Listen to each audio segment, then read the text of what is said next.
Welcome to All Things Financial with Jack Driscoll. Each week, Jack takes on all things you thought were hard to understand about your finances and makes it fun, easy, but most of all interesting. From insurance to the best way to save your money and squeeze the most out of the dollars you put aside for your rainy day. And now, you have a friend in the money business. Here's your host, Jack Driscoll. Welcome back again, everyone, to another edition of All Things Financial. As you know, I bring guests on the show from time to time, and we've been privileged over the last number of weeks to have a guest on, which is a life insurance specialist, Ian George. Ian, I'd like to welcome you back on the show again. Pleasure to be here. You know, what I wanted to do was ask Ian to talk about some advanced concepts for life insurance. We all see the need for general life insurance in our personal estate plans, personal financial plans, and sometimes business plans. And what we're looking at in the business side are key man insurance or whatever, and we'll get to that in other shows. But what I'm running into, because it's tax time, brings the concept of this IRA nightmare that we've built a tax time bomb on ourselves of all these annuities we've accumulated tax deferred over our lifetime, all our traditional IRAs we've built tax deferred over our lifetime. We've enjoyed all the tax savings all along the way in our younger years, usually our income earning years. And now it's time at some point to pay the piper. If not before then, at least by the time we turn age 70 and a half, the IRS forces us to begin taking those ever painful distributions from our IRAs called retirement. Anything in retirement is bad, but called required minimum distributions. They're sometimes abbreviated MRDs or RMDs. But if you see those coined phrases or acronyms, you normally cringe. And I've had many people come to me asking, why did anybody put me into those in the beginning? Why did anyone tell me to do all those? And I've had that question a lot. Why did anyone put me into the IRAs? I should have paid my taxes all along the way. Well, number one is we had the 401k all through our working years. We were contributing through the company plan where the companies might have matched. So in many cases, it was quite advantageous. Well, now we're in our later years, and we're trying to figure out how do we wrestle around this IRA nightmare that we've created, this tax-deferred nightmare, that any money coming out of an IRA is now going to be taxed to either us or our heirs. So we have this situation with the current administration maybe talking about taking away some of the recent benefits for legacy planning, such as stretch IRAs and such as Roth IRA conversions. So with that, I'll turn it over to you, Ian, on some other alternative strategies we're sometimes using to help people out of this apparently nightmarish situation sometimes. Well, Jack, there's good news and there's bad news. It's kind of associated with all the strategies that we work with. The one thing is, as you well know, and I'm sure a number of your clients and the people asking you those questions have come to realize, which is there is virtually no way to get money out of an IRA without paying taxes on it. It just can't happen. There are so many extreme examples that if people have tried to find ways to do that it just doesn't work. So the question comes to what's the strategy that I can implement that makes it at least the most efficient way for that I can do different things with that IRA money. And one of the things that we've come across a number of times are individuals who want to use their IRA as a legacy plan. So you're talking to a couple and you find out that IRAs are individual, so they're no joint IRAs, as you well know. So you have the husband and the wife and their grandparents at this point in time. And one of the things they say is, look, we've done all our planning, we've got everything in place for what we're living on, but what we have this IRA and we're just going to give that to our children. Well, as you mentioned, giving that to your children isn't the greatest gift in the world. It's better than nothing. If somebody inherits an IRA, that's great. There are a couple of rules that come with that can make it more complicated. But the biggest thing that people have to remember is that when you give them the IRA, you give them the taxes that come with it. There have not been taxes paid on that IRA, and the taxes are going to be due. So what's a strategy, and what people ask is, what can we do to make this more efficient? Well, one of the things that we can do is use permanent life insurance. Whole life insurance fits this bill in many cases for a couple of reasons. So basically what you have is you have your IRA, and this becomes applicable for people who are at least 59 and a half. Because obviously we don't want to start drawing money for strategies out of IRAs and paying a 10% penalty on top of our regular income tax. Right. That just increases the pain that much more dramatically. So this is a strategy that begins at 59 and a half. Okay. So basically what you have is you have this pile of money, and I'm going to, basically make it as simple as I can, and I'm going to say that in that IRA is $100,000. Okay. So what would happen is if we discount that to what the heirs would receive, you would have an heir receiving, and let's keep it simple. We're going to have one child because I'm going to make that $100,000 stay together. So you have that child receiving the $100,000, and now it's in an IRA form, meaning if the child would like to pull all that money out, that's $100,000 of income they had that year. They're going to pay their regular income tax on that $100,000. So one of the first things that people have to kind of come to terms with is anytime you look at a qualified, plan money, you're looking at discounting. If I have, $100,000, what's it worth that I can put in the bank and go buy things with? And the odds are pretty good that it's probably worth somewhere around $75,000. I'm obviously using 25% in tax. Mm-hmm. It's possible it could be worth as much as $85,000 with a 15% tax. With a $100,000 IRA, if you turn that into income, you're out of the 15% tax bracket automatically. Because that goes on top of your already other income. Right, and $100,000 on your own moves you out of the 15% tax bracket, yeah. Unless you have a tremendous amount of deductions. So you're talking about a net value of $75,000. And, this translates to people who look at their retirement planning, which is why they should talk to their advisors when you're, addressing all of this, because they'll look at, 401k monies. You could have $1 million in that account. It's not $1 million. Uncle Sam is sitting there waiting for their due, and they will get their due, no matter how you work it. So back to our example, which is I've got this bucket of money, and I want to give that to my kids. So I'm just going to let it sit there and grow. It's invested in something, and it's growing and doing its thing. So the question becomes, is there a more efficient way to do that? And the answer is, there is. So let's talk about the first key component with any life insurance contract, which is the death benefit. Well, if the individual who has that IRA buys a life insurance policy, a permanent life insurance policy, because you want to make sure it will be there upon your death. So if I buy that permanent life insurance policy, what that means is that day one, as soon as that policy is in force, so, I can't, I don't want to quote numbers, but we need a death benefit number to work for this example. So let's, for sake, say that the death benefit that you purchase is $200,000. Okay. Don't quote me on that. I don't know what a carrier, there are various carriers, all these different types of, policies, but we do need a number out there for this example to work. So if I take that money, that $100,000, and I start to draw a premium from that, and so I draw my money out, I pay my taxes. On the portion that you pull. Correct.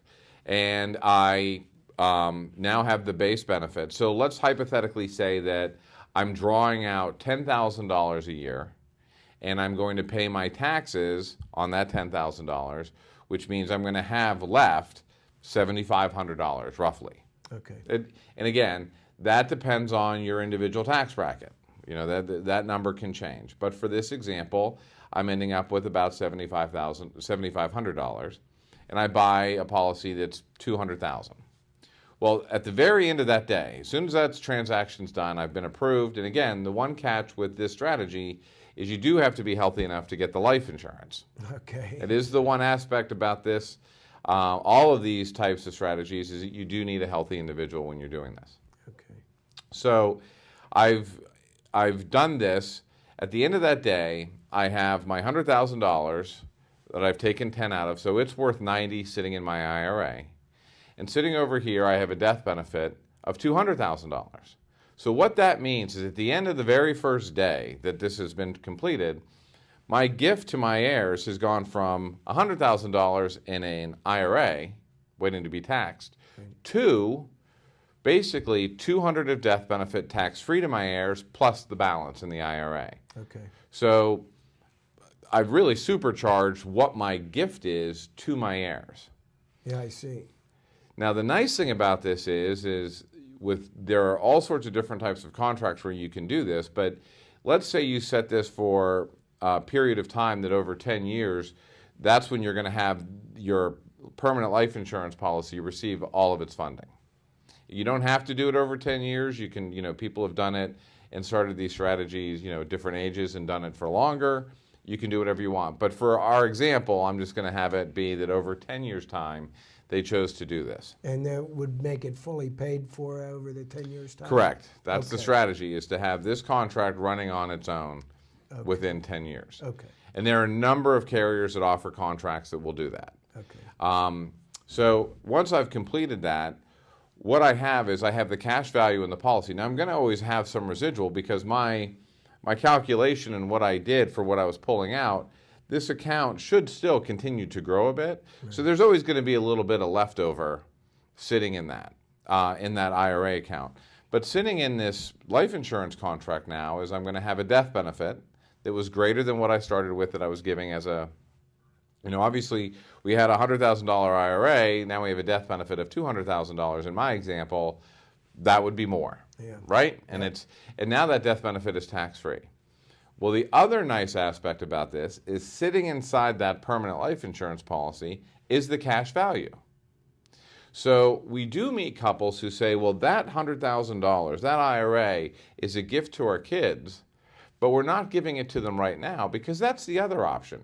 The other option is that people could take that $100,000 and they could start drawing income from it and passing it on to their heirs today. Right. I'm 59 and a half. I'm going to start giving you money. There's certain limits of what you can do or limits of what you might want to do, but you could do that. Well, what I hear from a lot of couples is we don't want to give it to them right now, because in the back of their mind, there's the possibility that one day they might need it. Their goal, their intention, their every wish is to give their heirs that money. But the ability to do that, they're not 100%. Okay. So what they don't want to do is drain that account and pass that on to their heirs, and then later on in their retirement run into some difficulties and have to go back to their heirs and say, that money we gave you, we're in a tough spot right now. So that's the basic premise behind it.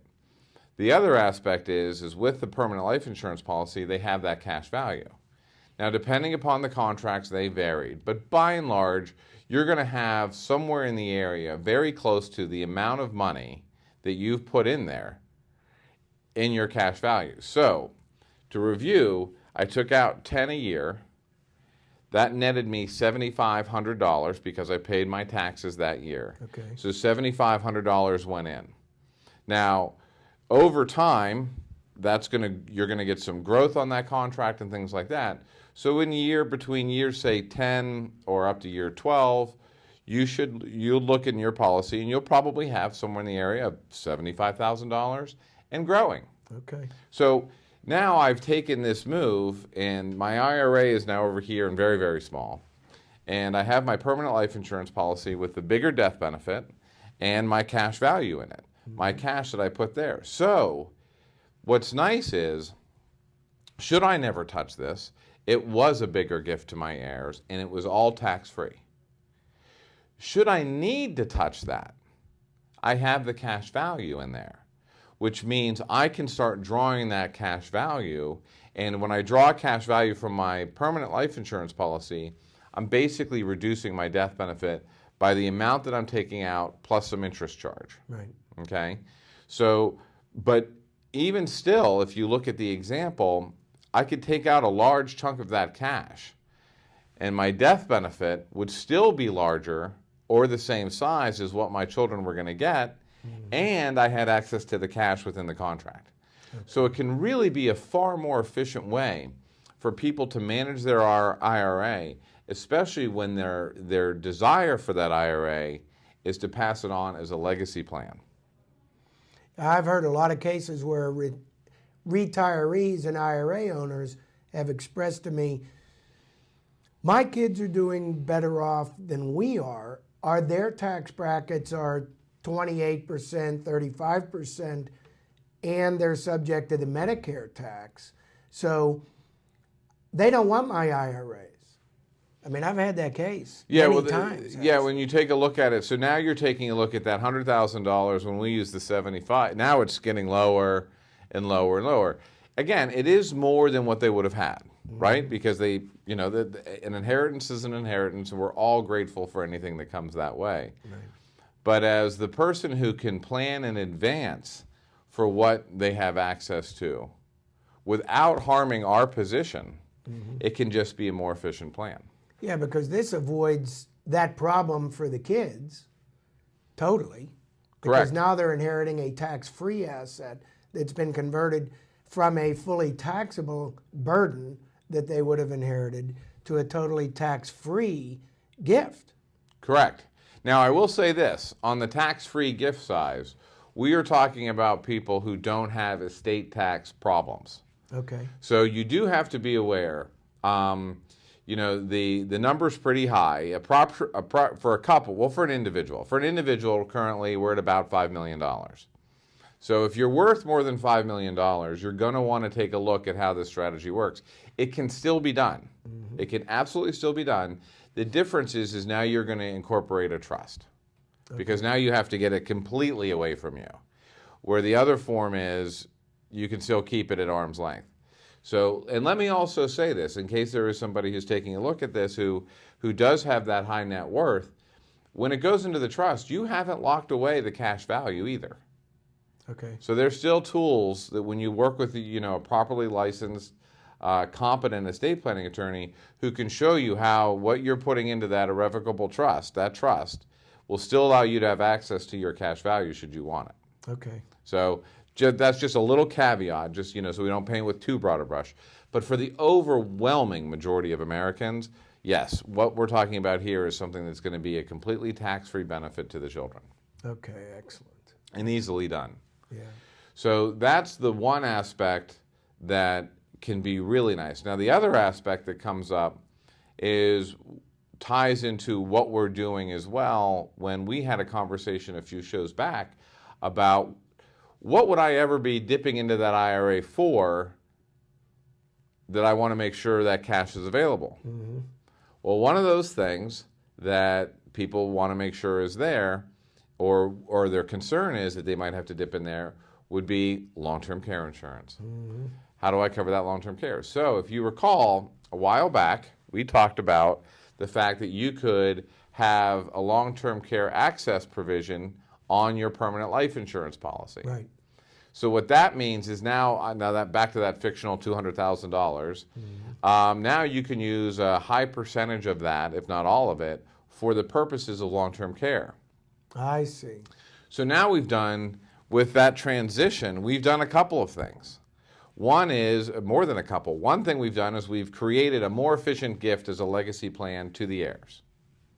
Two is, we've not reduced our access to our cash that was in play on a net basis. Right. So we've paid our taxes and now it's sitting in the permanent contract with access to it, on a net basis. So we've got our cash. So I've got my cash and I've got a supercharged plan to really increase what I was going to give to my children. Well, if the other concern that was in the back of my mind was that money might be needed for long-term care, and that comes from the death benefit, now as a third fold into that, I've given myself extra protection by supercharging what that money would have done to provide for me in the need of long-term care. And that's huge because prior to doing any of this, you had a total resource in the IRA of $100,000 in this example before taxes. So net benefit to a potential benefit to a nursing home might have been $75,000, and then you're into your other resources Correct. to make up the difference. Here, you've potentially leveraged the benefit to $200,000 in this example, and then a large proportion of that amount available for long-term care, which expanded $1 being used for maybe paying $2 worth of costs or whatever by concept. Exactly. Yeah, that's huge. That's huge. So it's a multi-purpose solution when we don't know in retirement what exactly the need is for. We have an intended need to go to the children as tax efficiently or tax-free as possible, but protecting somewhat for our unforeseen needs too, if we should need some or all of the funds in advance of that. I really like that strategy. Yeah, what I like about it too is we're creating more options. And a lot of things that we do, there are a lot of vehicles that are open to us with retirement savings planning and things like that, that basically you're exchanging one thing for another, right? I put this in, your IRA is a great example. I paid no taxes on the money going in. What's my give and take? Well, my take from that was the year that I earned that money, I didn't have to pay federal income tax on it. Mm-hmm. That's great. And the downside, well, now I have to pay taxes on not only my principal that I put in there, but now I have to pay taxes on all my growth as regular income when it comes out. Right. So that's the give and take that goes on with that. So there are a lot of options along those lines. With this particular strategy, it's take by the person who's able to implement it. Mm-hmm. The give might be the fact that you have to be insurable to take advantage of it. Right, okay. All right, Ian, I appreciate your coming on the show very much. That's an excellent multi-pronged strategy. I really appreciate your sharing that. My pleasure. You know, folks, most of us, we see the IRA, we see ourselves in retirement, and we see ourselves as our hands are tied based on the decisions we've made in the past, and there's nothing we can do now. Well, Ian just pointed out, yes, there is a great deal of flexibility. Younger is better than older. Earlier is better than later. So when you look at maybe some of these problems that you think you might have in the future, getting to us, give us a call.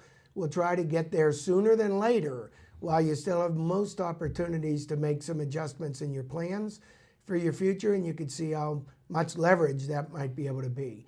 Ian, thanks again for coming on the show. We'll have you back again for some more advanced strategies. Thanks, everyone, for tuning in. We'll see you again on another edition of All Things Financial. Securities and investment advisory services offered through SagePoint Financial Inc., member FINRA SIPC, and registered investment advisor. Insurance services offered through Driscoll Insurance and Financial Services Inc., which is not affiliated with SagePoint Financial Inc.